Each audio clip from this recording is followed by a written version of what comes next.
thanks a lot, Dimitris, for accepting our invitation. So it's a pleasure to have you here. And Dimitris' seminar is one of the, one of the many seminars that we organize at the QRFE Research Center. And so Dimitris will, so we're gonna start. So I think we started recording, right? So I hope everyone is fine with recording. And so he will present sign restrictions in high-dimensional vector autoregressions. So you have about 1 hour, and we may interrupt with the questions. And colleagues are, I mean, if anyone has a question, you can write on the chat, and they will either ask this on your behalf, or maybe you can also be allowed to use the microphone. Thanks a lot. Okay, thank you very much for having me for this seminar. I have to admit, I would have been looking forward to visit Durham because I've never been to Durham, and I'm sure it's really nice and picturesque. We promise our speakers to, when the situation is better, to they are very welcome to come and visit the place. Excellent, yeah. Excellent. No, but it's equally exciting and challenging to do this over the PC. So let's see. Let's try this. Okay. So thank you for having me. So it's a press paper on sign restrictions in high-dimensional vector autoregressions. It's a paper, actually, I have to admit, I've been discussing with for quite a while. I just only had now, just before the lockdown, I had the chance to finalize it. So let me start with a background. I prepare a general background for colleagues who are not necessarily in macroeconomics or econometrics and so on, which will also give you an idea of what I'm doing in my more general work. Okay, what's the fundamental aspect of my econometric work. So we start with some questions of interest to economists, which are of the form, what's the effect of a policy intervention? Okay, and what's the effect of financial shock to the economy? More or less all economists try to do the same, like answer similar questions. The idea here is I'm in a macro setting with time series, aggregate setting. Okay, I'm not gonna be answering these with any treatment effects or this kind of models. So in a time series setting, you usually want to basically pin down these dynamic causal effects by taking the partial derivative of a shock, call this shock VIT, okay, on a variable of interest YJT.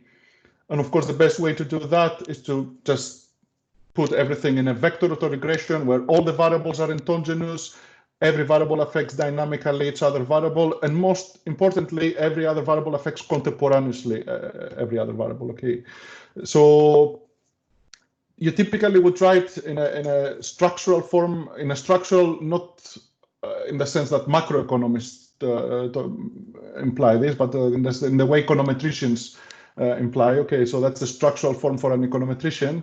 You would write a system like this. So you have your variables of interest YT.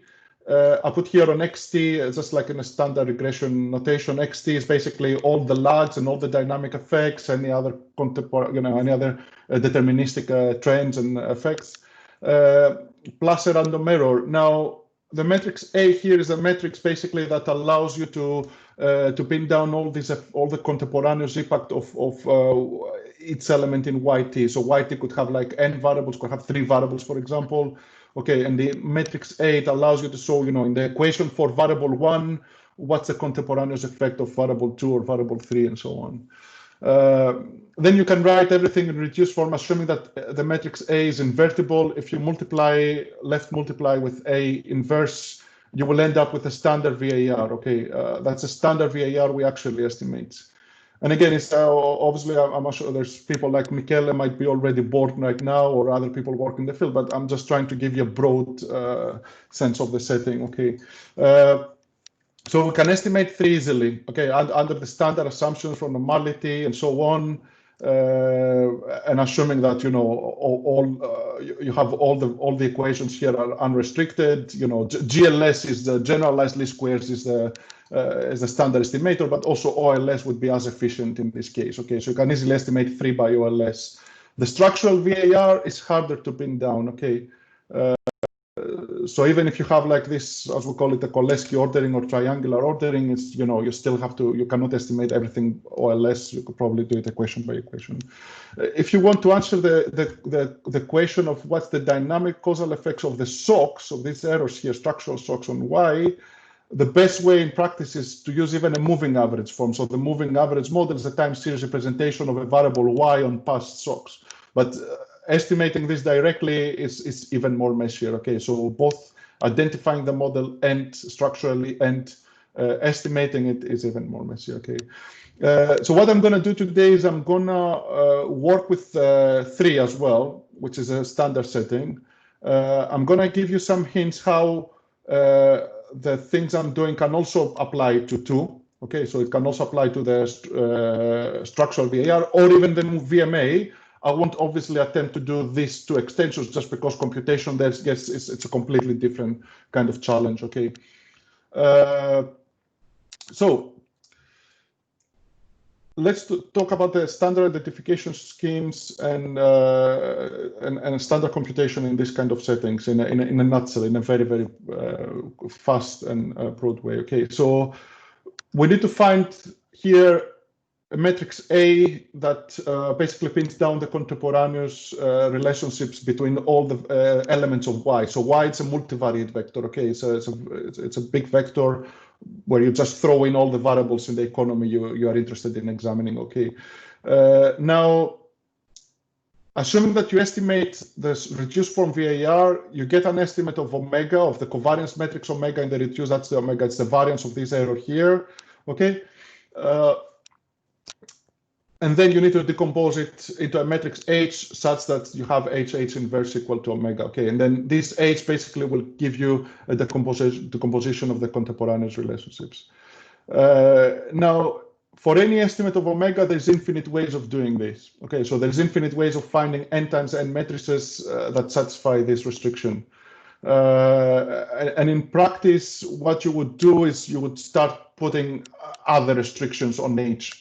Okay, so the standard one, you know, the basic, for those of you, if you remember from basic time series courses, okay, or the standard identification you would get in a software like Views is, you know, or point and click software is a triangular one. Okay, the Koleski. The Koleski is a unique decomposition, but this means it imposes certain upper triangular 0 restrictions on H. Okay, over the years, there's been all sorts of different other kinds of proposals, but everything boils down to the fact that, you know, there's no correct or best identification. There's obviously different identifications that they have, identification schemes that they have pros and cons, okay, in different scenarios, in different settings. Now, over the past 20 years or so, and especially over the past 10 years, especially and particularly with the financial crash of 2007 and 9, when people started, you know, being interested in examining different kinds of shocks, you know, like, of course, oil shocks or credit shocks or international shocks, how, you know, different countries interact and stuff. It's been the case that the kind of restrictions that is dominating, okay, is the sign restrictions. So instead of saying I'm going to impose like restrictions in the short run metrics or a long run metrics or other combinations of restrictions and so on, or on elasticity, so on, you can simply say that, okay, I don't want to identify a single model. Basically, I don't want to identify a single H such that it can give me an omega, unique H, but I want to identify all possible matrices H for a given estimate of omega that will still satisfy this condition H times H prime is equal to omega, but at the same time, they have the signs I have in mind, okay, they satisfy the signs I have in mind. So I have, for example, if I have, let's say, GDP and a reduction and a reaction to an aggregate demand shock, then I want this to be, let's say, positive, okay, and so on. So I basically have some signs in mind of, you know, what kind of reaction I expect from different variables to different shocks, and I only restrict the sign. Okay, so that's the basic setting. This is called set identification because I obviously identify a set of models. I don't want to find a unique equilibrium. Okay, I just want to find different sets of models that are that can identify the restriction. Now, Why am I explaining this? I'm just going to go into computational issues. And you might think, okay, computation issues, is it something that I should be worried about, you know, even as an economist, general economist?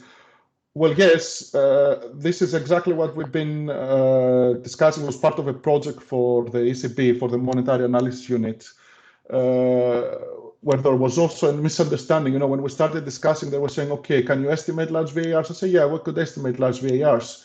But the problem is not that of estimation, is the problem of how you collect these sign restrictions, these models with sign restrictions. And that bit actually is really time consuming and it's really inefficient, okay, in most of the literature.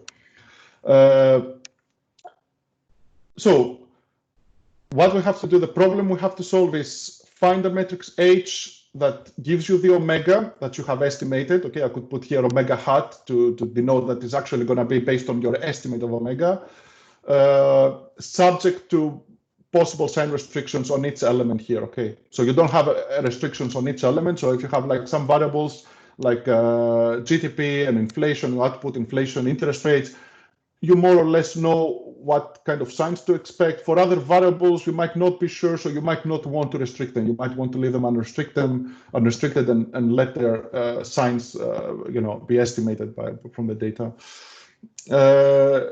This is a natural problem to consider, as I say, in a Bayesian settings, because you have omega as a random variable. You don't have a one-point estimate to decompose. It has this full distribution, so then you can basically have kind of algorithms like the one in Rubio, Ramirez, Wagner, Reza, or the more recent update of this algorithm with important sampling they have in Econometrica, where you basically need to take your draws. You first estimate your VAR, assume with a Bayesian method. You can take samples. Okay, it's drawn from the posterior distribution that characterize the posterior distribution, and then for each sample you try to find this matrix H. Okay, so how would you do it? You would start, let's say, with the unique Koleski decomposition, let's call it P.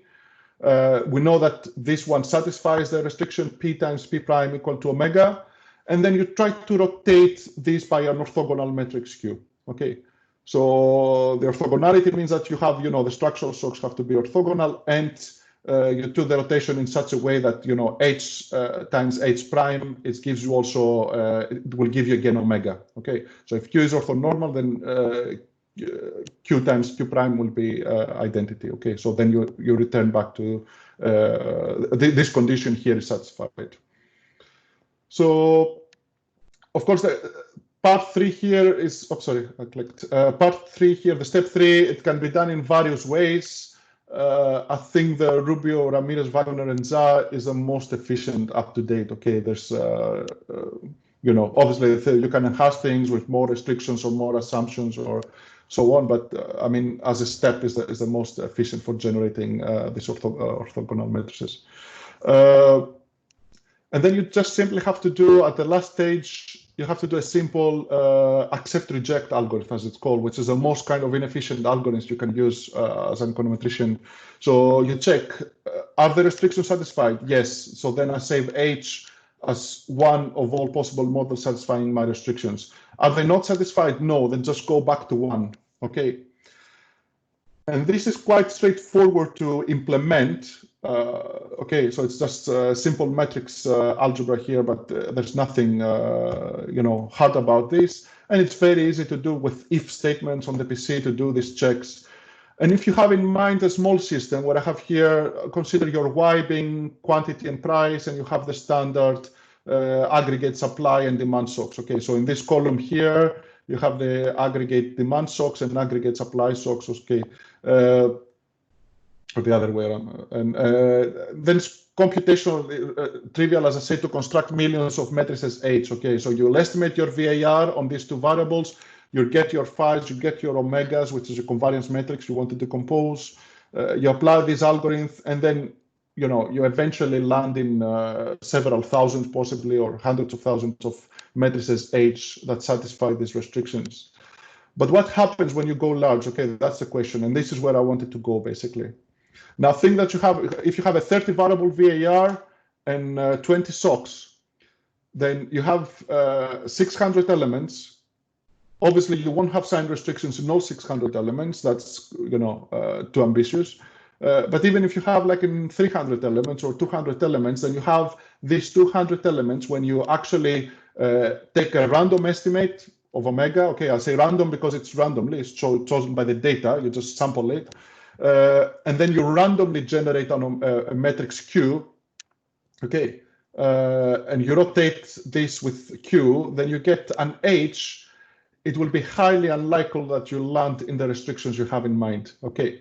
So other than having to handle large matrices and being very, very inefficient as an algorithm, you will end up saying no, okay? If you do this accept reject in anything more than like, 6, 7 variable VARs, it's condemned to fail, okay? And especially when I was discussing with the guys from the ACB, for example, and these kind of ideas were starting being coming to mind and generated, they wanted to do this in a time-varying parameter setting because for them it was important to account for time variation, stochastic volatility, because they know, especially in the Eurozone, but also other economies as well, things are changing very, very rapidly, okay? You go from one regime to the next, you have, the 2007 crisis, then you have the Eurozone crisis, then you have the oil crisis in 2014, then, things are moving so fast, so it's unreasonable to assume constant parameters. So then you would have to do such decompositions at each point in time, okay? So this is the kind of metrics they basically showed me. And I say, okay, guys, that cannot be done. We can estimate the VAR with 32 variables, but we can't identify all the shocks, okay? So the main idea was to identify credit shocks. So you see here you have non-financial corporations, that's the NFC, loan volumes and lending rates, household loan volumes and lending rates, okay? That's personal consumption to GDP ratios, different ratios, and stock prices, house prices, other output variables, and then you start putting the restrictions that you think are, feasible for this kind of variables. There's no question what an aggregate supply or demand shock does to macro variables, okay, the standard hard indicators. But what is the effect of some financial shocks here? It could be questionable, okay? It's something that you might not so firmly be sure about. So you might also want to test it as well at some point. So you see that's, okay, it might be very large it might seem ridiculous to empirically, but from somebody who works in the ECB, it's very realistic, it's what they want to achieve, just to have in one setting, have put down all the shocks, so identify both macroeconomic shocks, financial shocks. Okay, here you have financial stress, uncertainty. There's a new shocks as well here, which put a 0 on labor productivity. That's questionable as well. I'm not sure. Probably ideally would want. Sorry, Dimitris, we have a question here from colleague Anurag. Anurag, you want to ask the question? Use microphone, or do you want me to read your question? Okay, so maybe. Please read. Okay, so he's asking about the formal proof. So he says, don't you need a existence proof for that? And the second question, and the measure of such a set. Proof about what? Proof about this thing here. I think so, yeah. I think all this in Rubio, Ramirez, Wagner, all the conditions and stuff. I'm just talking now. I'm not going to talk about the proofs. This is proven. It's not my algorithm. I'm just talking about the end result, which is this algorithm. Okay, the computational results, which from a practical terms, it means you can go up to like 5, 6 variables. Okay, not more than that. That's all. I'm not for further proofs why these things happen, why this. Satisfy all the conditions are all in the Rubio, Ramirez, Wagner, okay, and they have another Econometrica paper as well where they extend this. It's 2018. I'm going to cite it later. So I'm not talking about any of the proofs. Okay, that's great. That's it. We can continue. Yeah, thank you. And Alexander, we've been discussing earlier with you about Ullig. Ullig was one of the first authors in 2005 in JME to propose something similar. With where 3 was a little bit different, okay, or Fabio Canova. It's a large literature, okay, large enough literature. It's for all this to be established by now. So let me start now. So that was a general introduction for the benefits of all colleagues. I'll just get an idea of what I'm trying to solve, okay? And that's the main slide now, where what I'm trying to do in this paper. So even if you don't understand the details of the rest, because I don't know, you're not Bayesian or so on, at least you should, this is the key takeaway.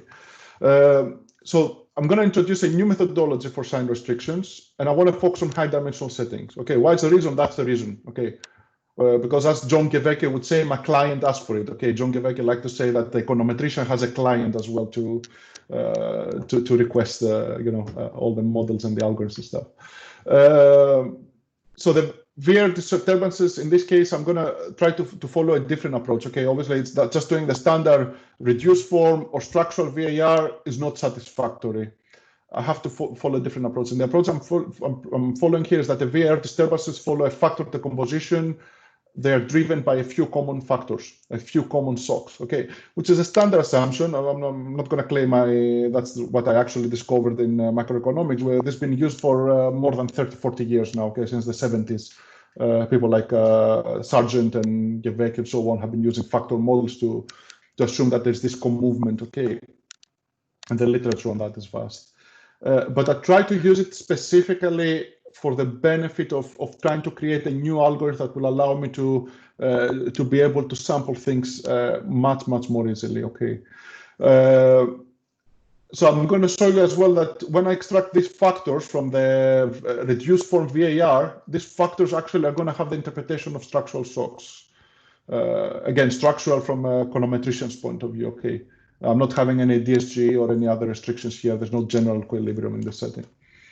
And the decomposition identification allows also for idiosyncratic shocks, as you're going to see. So there's going to be this decomposition to a common component, and then anything else that is left as a, it could be measurement error or movements in variables that are not due to the general economy. Okay, assuming that your VAR captures the economy.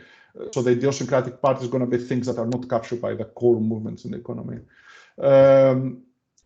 At the same time, identification of the structural shock becomes part of the estimation problem. As I say, it's not an issue to deal with after estimation of the parameters. Okay, so it's going to be altogether integrated in one setting. I'm going to make this clear later as well. And of course, the most important, we can derive a fast algorithm for all this. Okay, so that is usable and it's practitioners can use. And there's nothing new. I mean, as I already was saying over coffee earlier at Masjid and so on. What I'm going to focus here is something actually, for example, people working with panel data, they use a lot. Okay, so what's that? That's a VAR. So remember, my XT here has all the lags and intercept. I can add, deterministic components if I want to, or anything else. Okay, or exogenous variables and so on. But the idea here is that my residuals, my errors, okay, disturbance term follows this factor decomposition, okay, and this is something used a lot in panel data. Why? Because you have lots of panels, you have lots of individuals, and you cannot just estimate unrestrictedly a large covariance metric, so you have to find a more parsimonious way of doing it. That's what we're going to do here, but not for the purpose of parsimony. We can actually, if I want to use only equation 5, I can take equation 5, and Gary can take equation 5, for example, and Michele can also take equation 5 and estimate a large Bayesian VAR with MCMC. That's not a problem. You can have an omega here, people estimating, large VARs with hundreds of variables, even with MCMC without approximations, okay? And you can use parallelize and so on. The important part that slows me down is actually the part of identifying things, okay? So I'm using this thing here not only as a way of parsimonious treating my residuals, but my covariance metrics, but also it will help me, it will be key in trying to do all the identification step, okay? So what do I have here? Remember, I have n variables in Y, so I have n variables in n error terms, okay? The reduced form error terms, and I assume that they're driven by R factors, okay? R can be less than n, okay? It definitely is not larger than n. Okay, now how small? In the factor literature, you typically assume that R is much less than n, okay? So you'd have, like, you see people like Stock and Watson, Serena, Eng, and Bai, and so on. They use 150 variables and they extract 10 factors at most, okay, or 8 factors or 7 or 3 factors. Here, this not necessarily have to be that small relative to n. Okay, obviously, in order for this to be usable, we might have, for example, here 32 variables and 19 SOCs. Okay, you could simplify something like this. That's something we might want to be able to achieve. So, by doing this decomposition of the disturbance term, I have basically, I'm assuming here that ft is a normal zero identity. So it's everything here is going to be a random variable anyway, because I'm in a Bayesian setting. So all the parameters here are going to be random, but ft in particular, I'm assuming is normal zero identity. Okay, so it doesn't have any covariance. Or if I assume it has any covariance, this would be diagonal. Okay, if I want to assume. So once I do this, then I have basically the common component is lambda ft, and the covariance basically of omega is going to be captured by lambda. Okay, because you see here now omega is decomposed as lambda times lambda prime, if this is normal 0, 1, okay, by standard properties of the normal distribution. This is a normal distribution with covariance metric sigma, but as I'm going to make clear later, this has a diagonal matrix. Okay, this is a diagonal matrix. That's a standard assumption people are doing in the exact factor model. Okay, here it will allow me to say that, look, when I decompose omega, all the common covariation, all the contemporaneous, relationships between the epsilon t and effectively yt is captured by lambda, okay, but not by sigma. So this is the covariance.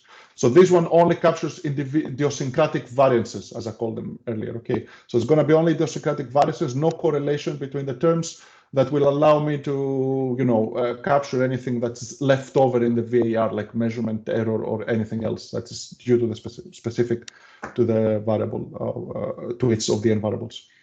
So again, I'm in a likelihood setting. Obviously, for those of you who might have worked with approximate dynamic factor models or seen work of Stock and Watson, when you use non-parametric estimators, principal components, and so on, you can allow for some correlation here, okay? But because I'm in a likelihood setting, either whether it's Bayesian or maximum likelihood, it's typical to use the exact factor model. So here you have a strictly diagonal matrix, okay? Just to answer this possible question. Now, in terms of the structural VAR, when I have this model, I'm just writing it all as one equation. So that's what I'm trying to estimate, basically. If I remember that lambda here is n times r, okay, so it's not a square matrix. So when I take the generalized inverse, you see I come up with these terms, and then I have alpha 1 yt b1 xt plus the factors plus this term here. So the idiosyncratic, so this is the generalized inverse of lambda times the idiosyncratic error. So this thing here, at least in large dimensions, when n goes to infinity in practice, when you have like n, 30, 40, 50 or something like that, this thing will be negligible. Okay, this thing will basically be 0. Broadly, so approximately, I should probably put an approximation here instead of an equation.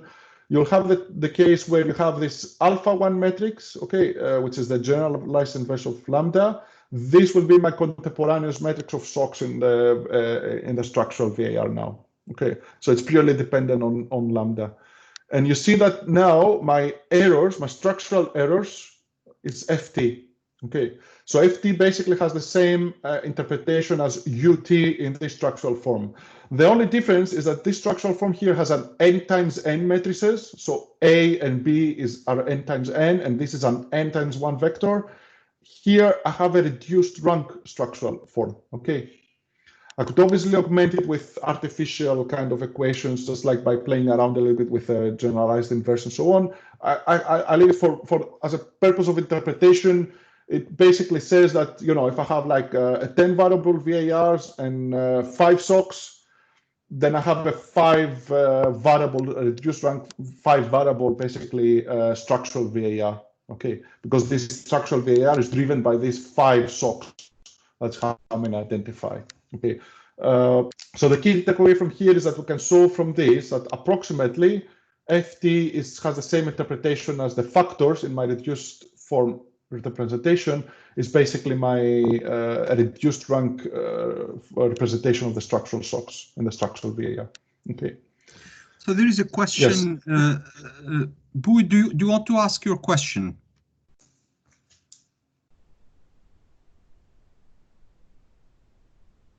Right. So, okay. So I can ask the question on his behalf. So his question is, what is the assumption on the factors and the pervasive factors? So it's a static factor model. I'm not assuming any dynamics. So it's a standard static factor model, such as the ones that have been used in finance by Ross in the 70s and so on. Okay, it's a standard, like in the what's called the arbitrage pricing theory models. I'm not doing any time series assumptions on the factors. The only assumption is now that the factors, they come from a normal distribution. Again, I'm not going to use any non-parametric. Everything is parametric here, of course, being Bayesian. And as I'm going to say next, since the FT here, we want to identify them as structural shocks, I have to restrict their estimation to be basically zero identity. Okay, so that's my restriction. So they're not going to be, that's my prior, and that's what the posterior is going to be restricted to as well when I sample the factors. Yes, was there any other question? Sorry. Yes, there is another question. Mikhail, do you want to ask your question?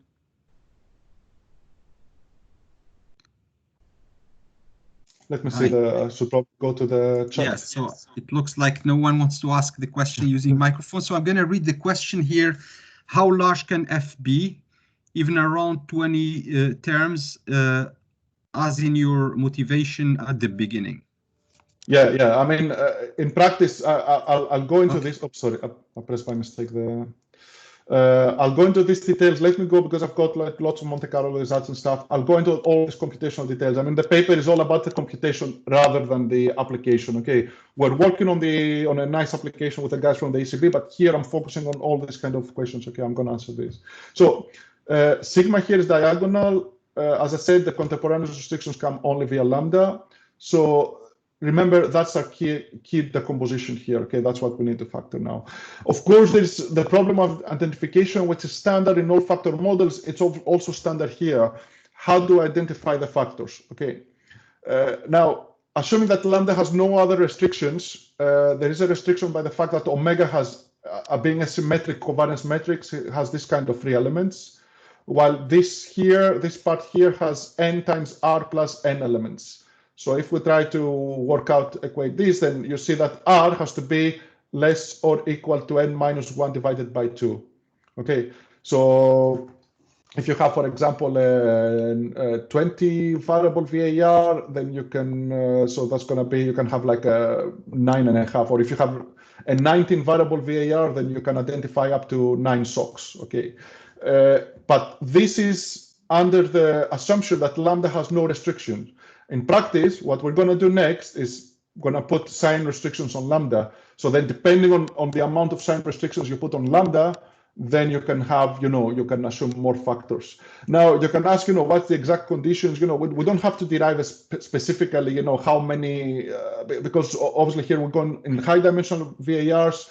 Somebody might want to consider 20 variable VARs with 10 shocks. Somebody else might want to consider 100 variable VARs with 50 shocks. Okay, so obviously, if you add the more variables you add, you wouldn't increase the number of shocks accordingly. So if you're really concerned about this restriction, all you have to do is add more variables. So if you have, let's say, a small 10 variable VAR and you want to identify 8 restrictions, and you see that you're concerned you might not have enough identification, then all you have to do is add more measures of output or more measures of inflation.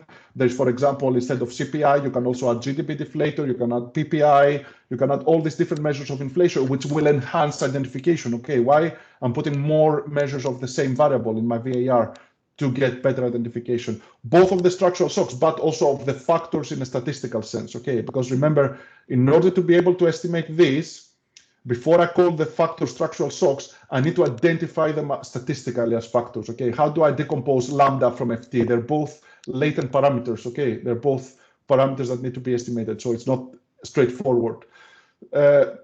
In any case, the fact that I'm putting sign restrictions obviously enhances identification, but even if I don't have full identification, if I don't identify the factors uniquely and I'm sampling something that, the factors in the one draw, they go in a certain direction, and then on the other draw, they have a completely different shape. It doesn't matter in a sense if I'm interested in strictly in impulse response analysis. Why? Because all I want to do is do this decomposition of 12. As long as the factors, they have identity covariance metrics and they're orthogonal, okay, by default they're orthogonal because they don't have any correlation, then I can identify lambda times lambda prime and lambda itself, okay, which is the sign restrictions, the desired sign restrictions for going later and doing the impulse response analysis or forecast error various decompositions, all these historical decompositions, okay, and so on. So I don't really need to properly statistically identify the factors, okay. I want them to use them as a reduced form, let's call it a reduced form manifestation of my residuals, that's all, okay. Which is the same idea as well when you're forecasting with factor models. When you're actually forecasting with factor models, you don't need to identify the factors fully. And you can see you can view the impulse response analysis as a forecasting exercise, out of sample projection exercise. So we have to estimate this model. Now, in terms of estimation, it's very trivial. Okay, there's nothing new here. I don't have to prove any results in a Bayesian setting, so a GIP sampler here is guaranteed to converge. The only problem, of course, when I have with factor models, because of the latency, this lambda here, if you do it with GIP sampler, it might be inefficient.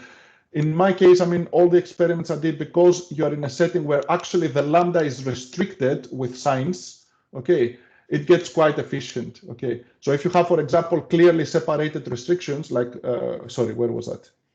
If your lambda is of this form, okay, in this case, obviously it's a 2 times 2 matrix, but lambda wouldn't be a 2 times 2 matrix. But if lambda is clearly, the signs are clearly restricted, you know that the first column makes the two variables in y react positively, while the second column, the second factor makes, the first variable negative and the other positive. So it gives you a clear separation of things. Okay, so these sign restrictions actually help a lot. So it means that the mixing in terms of estimation of the GIP sampler is actually quite good in practical terms. Okay, you don't have any of these problems. Now, again, for those of you who are not familiar, you need to derive the conditional posteriors. If you derive the joint posteriors, you have parameters phi, lambda, sigma. Okay, the f as well is parameter here, the time series of f. So you have to sample everything together. The joint posterior is a multiplication, a product of normal and inverse gammas and so on, and it's a thing that you cannot basically sample from. But if you take the conditional posteriors, they're easy to derive. Why? Because conditional on lambda, for example, and sigma, you can write the regression model in that form. Okay, so the VAR is in terms of data y tilde. Remember, you know lambda and ft, so you can construct these, you can subtract it from your data yt, and you can get y tilde.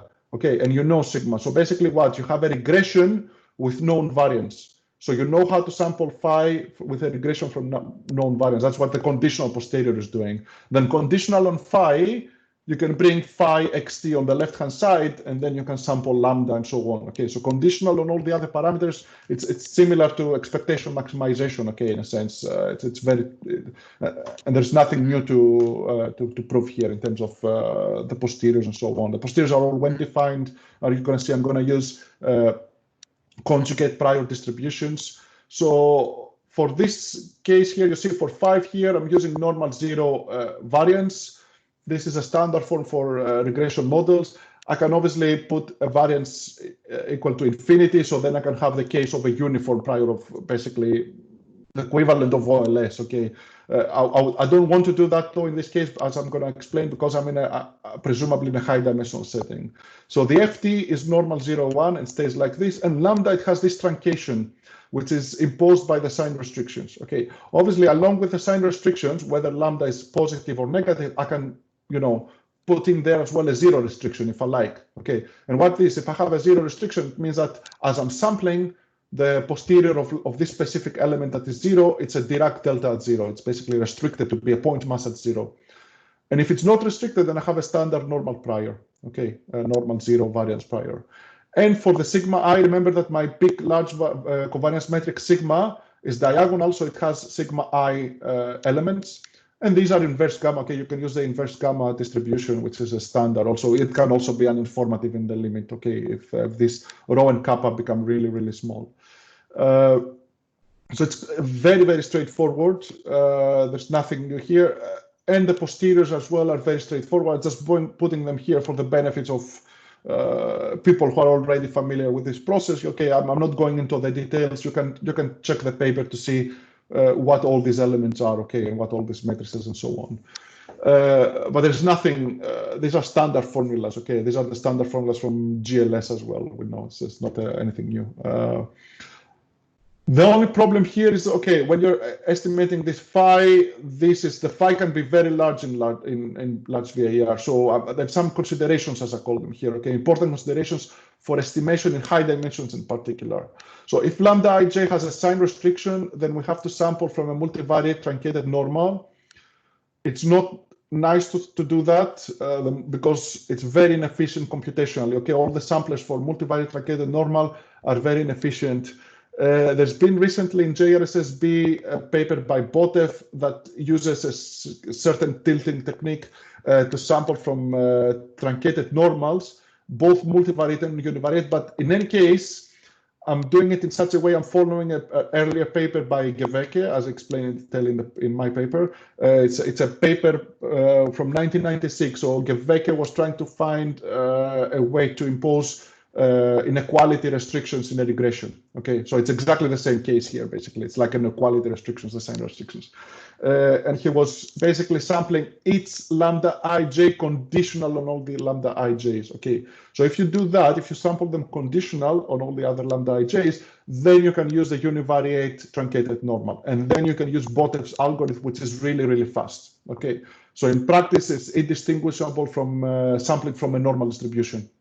It's that fast, basically. Okay.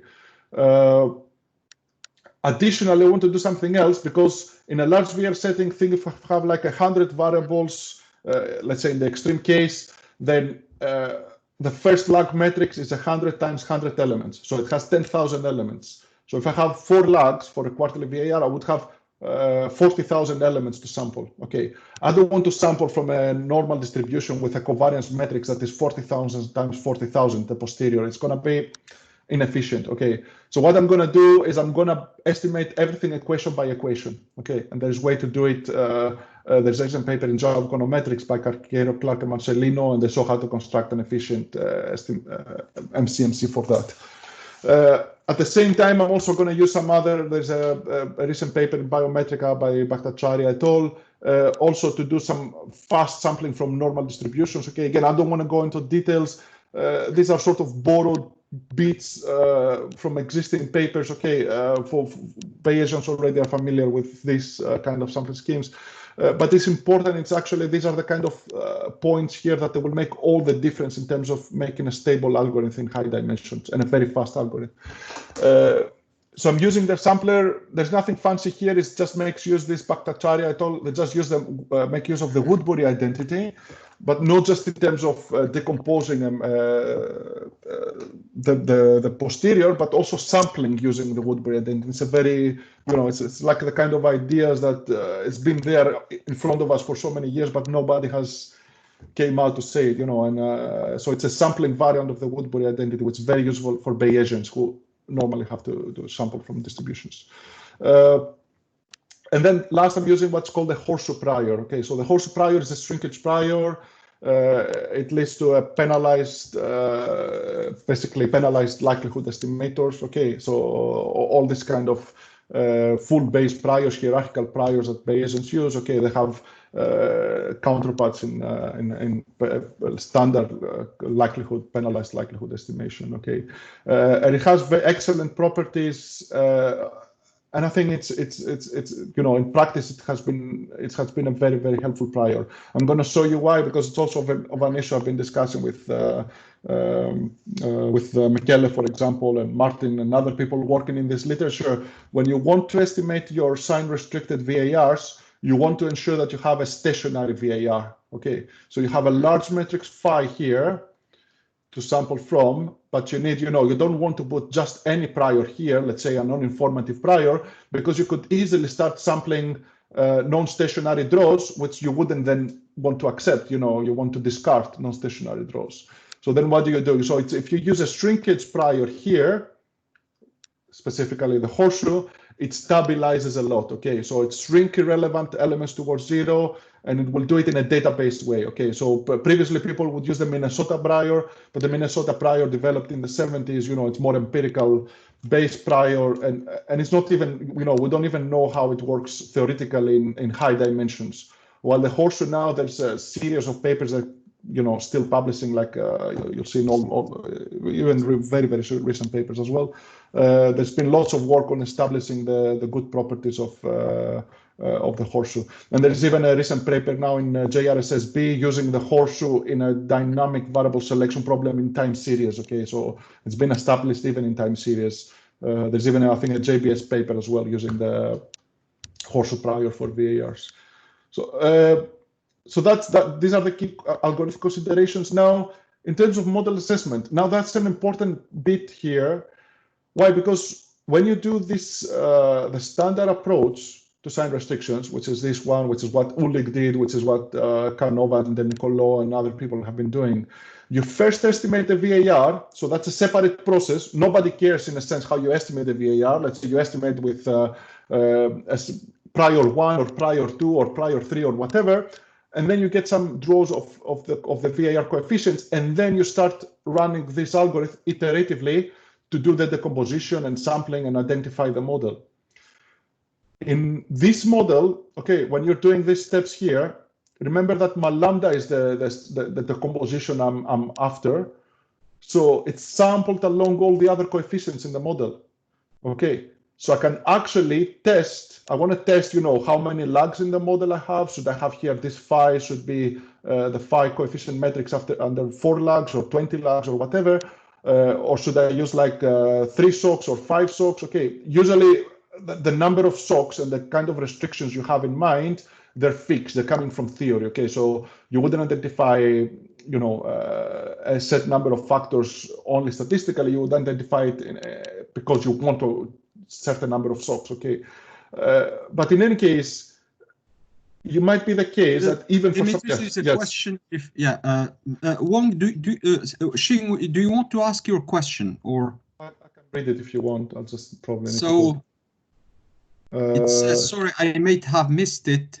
How the sign restriction makes sure there is no rejection in the sampling? Yeah. No, it's good to repeat that. That's an excellent question, because sometimes, as a Bayesian as well, I take it for granted. So when I'm doing this MCMC scheme, okay, I'm sampling from this. Oh, sorry, I derive these posteriors. Okay, I'm sampling from these posteriors, and every draw is accepted. So here is a GIP sampler. I'm not having a Markov chain like a Metropolis Hastings where some draws might be discarded and so on. Is a GIP sampler, so every draw is accepted here. So I'm just drawing from these posteriors. So when I draw here the lambda with a specific sign restrictions in mind, that's it, I'm done. I don't have to rotate. I don't have to, take first a Koleski decomposition, rotate. These are the sign restrictions I have in mind. Why? Because if I get this lambda, then it will allow me to decompose. That's the decomposition of omega I can implement. So once I implement this decomposition of omega, the sign restrictions come here. This sigma doesn't affect anything because it's a diagonal matrix. It only affects variances, not contemporaneous responses. Okay, so I have everything here. And it's identified in the sense of the only restriction is that lambda is not a full matrix. It's not the n times n matrix. Okay, so when you see this kind of restrictions here, you could have here, for example, this H, you could have it to be n times n matrix. But in practice, if you have n variables, you wouldn't want to identify n SOCs, especially in high dimensions. If you start using, let's say, I want to, I'm working the ACB, I want to have the full economy. I don't want to have any omitted variable bias. I want to identify SOCs properly, because obviously other strands of this kind of macro literature has shown that small VARs are non-fundamental. They're not good for identifying SOCs. Okay, so I want to use, let's say, 30, 40 variables. It doesn't mean that necessarily I will want to identify 40 SOCs. Okay, so that's the basic idea. Yeah. So Xing got the idea. So there's another question, possibly Philippe. Filippo, you want to ask your question?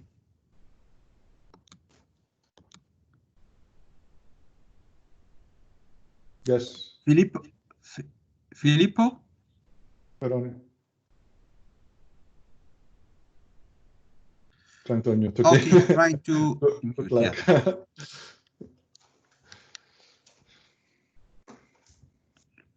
It's just the button here. I don't know if you can see my screen. Does not work. Okay. Can the host unmute? No, I think he should have access to that. I mean, he should control that. But okay.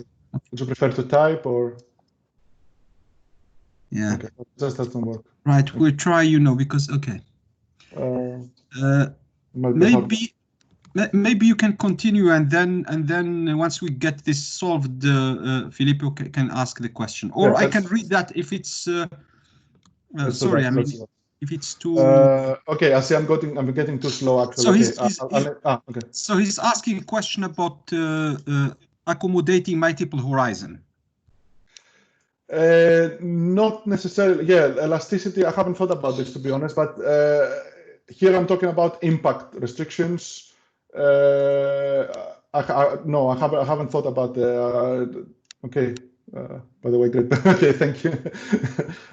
So far, I haven't taken it to this step. I know that's also another consideration for people working in the literature. Okay, so whether you have impose restrictions on elasticities and or multi-horizon restrictions. Okay, okay. So let me go a little bit faster because I see I'm trying to be slow to explain everything for a general audience, but it looks to me like more people working in this literature are connected than other colleagues. So what I'm going to do here is I can basically, the main idea is that I can test these restrictions as well. Okay, so I know what an aggregate demand and supply shock does. That's for sure, unquestionable. But as I said earlier, financial shocks, there's different DSG models that can come with completely different signs of what financial shocks do. So I can use actually the DIC to measure this. Okay, I can use the DIC. It's a measure of, it's called the device information criterion. It's a Bayesian criterion. It can be constructed from MC draws. I'm not going to go into details. I saw Joshua Chan actually is connected. You should address answers to him because he's much more of an expert on the topic than I am. Okay, but it's an information criterion. The lower the value, the better the fit. And it's sort of out of sample criterion. It's more like posterior predictive likelihood criterion rather than marginal likelihood. So let's see now the results. I'm generating here. I'm just trying to do a small experiment to see what I'm getting. Okay, in terms of estimation. So I'm generating from my model. That's the model I'm trying to estimate. So I'm generating from that model that has this factor structure, and I'm assuming 12 lags, 3 shocks, and 14 variables.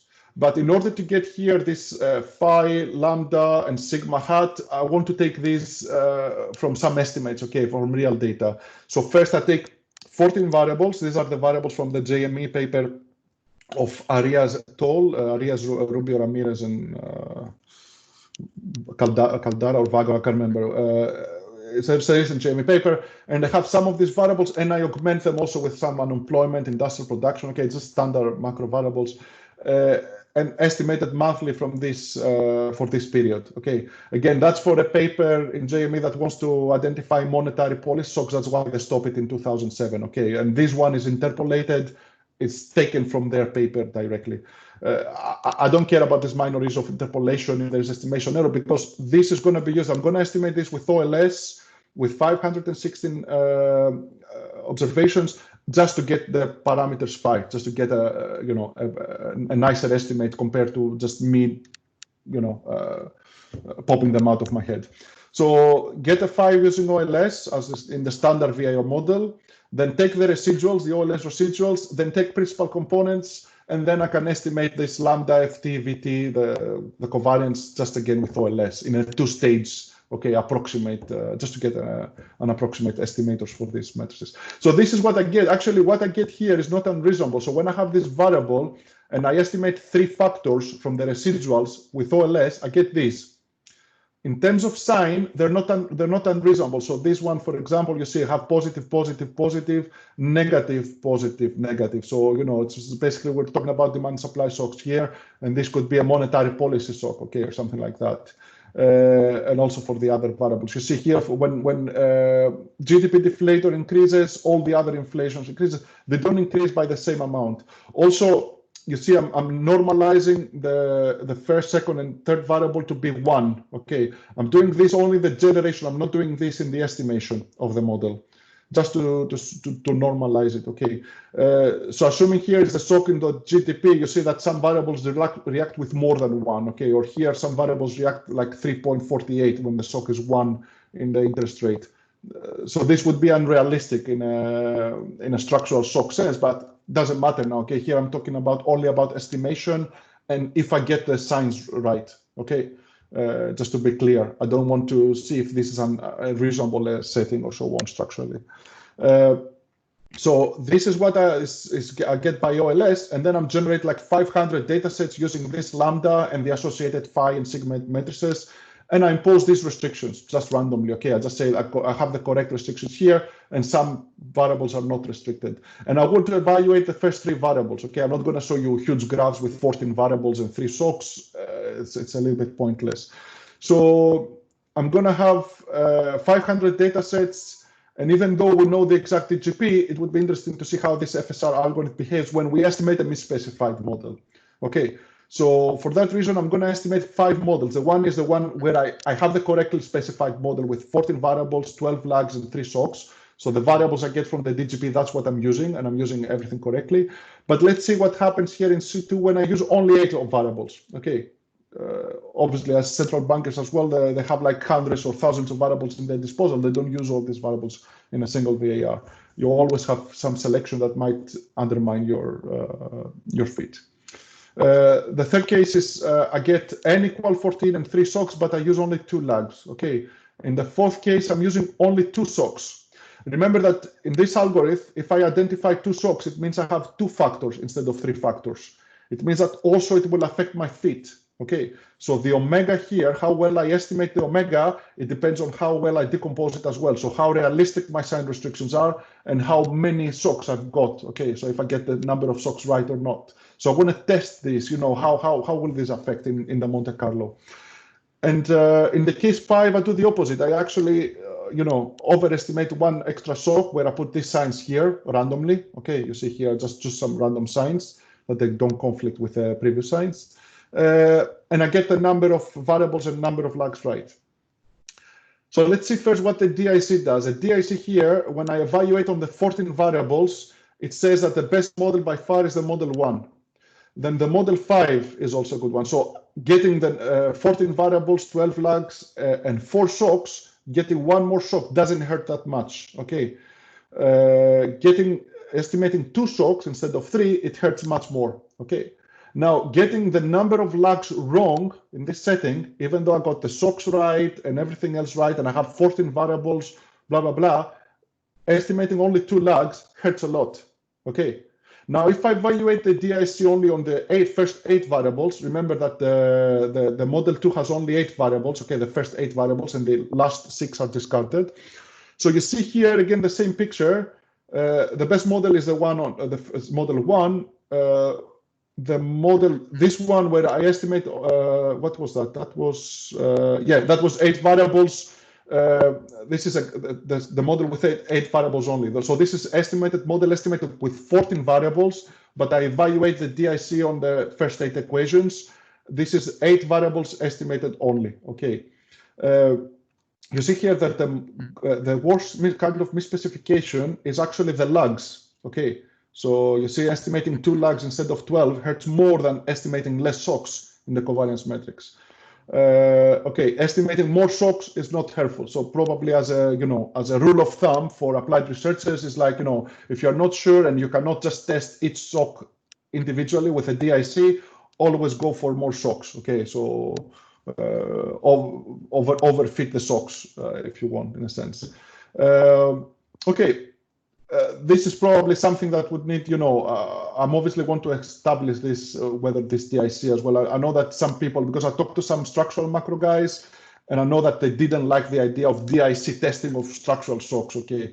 So I haven't gone too far with this Monte Carlo in terms of, like doing, examining more what's the effect of lags and variables, how much, if I have like 3 variables instead of 14, would that hurt more and so on? I haven't gone into depth with that because I'm still trying to see the reaction of macro guys. So this is the synthetic data. So this is over the 500 Monte Carlo repetitions.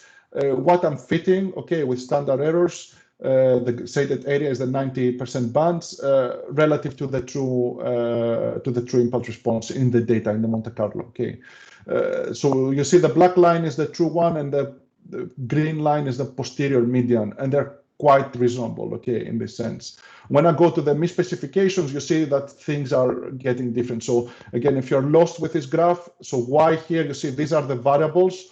Y1, okay, in the first row. Y2, Y3, and the columns are the shocks, shock 1, shock 2, and shock 3. Now the variables, they're generated from a VAR that, the parameters were taken from a VAR that had GDP, inflation, and interest rate, but obviously this is a Monte Carlo, okay, it doesn't mean that this is a time series for GDP, inflation, interest rate necessarily. So don't interpret like this.